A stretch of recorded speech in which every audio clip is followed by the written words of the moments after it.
নমস্কার, আমি আপনাদের সকলকে কবিগুরু রবীন্দ্রনাথ ঠাকুরের একটা লেখা কবিতা শোনাবো।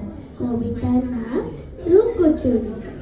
আমি যদি দুষ্টুমি করে চাপার গাছে চাপা হয়ে ফুটি, ভোরের বেলা মাগো ডালের পরে কচি পাতায় করি লুটোপুটি, তবে তুমি আমার কাছে হারো, তখন কি না চিনতে আমায় পারো? তুমি ডাকো খোকা কোথায় ওরে, আমি শুধু হাসি চুপটি করে।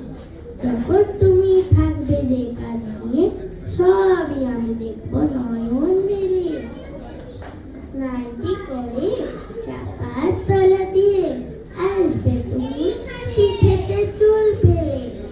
এখান দিয়ে পুজোর ঘরে যাবে, ঘুরে থেকে ফুলের গন্ধ পাবে। তখন তুমি বুঝতে পারবে না সে তোমার খোকার গায়ের গন্ধ আসে। দুপুর বেলা মহাভারত হাতে বসবে তুমি সবার খাওয়া বলে। গাছের ছায়া ঘরের জানালাতে পড়বে সে তোমার পিঠে কোলে। আমি আমার ছোট্ট ছায়াখানি দোলাবো তোর বইয়ের পরে আমি। তখন তুমি বুঝতে পারবে না সে তোমার চোখে খোকার ছায়া ভাসে।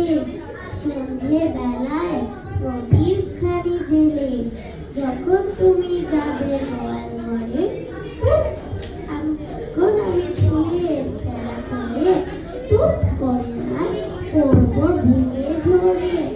আবার আমি তোমার খোকা হব, গল্প বলো তোমার গিয়ে কবর। তুমি বলবে দুষ্টু ছিলি কোথা, আমি বলবো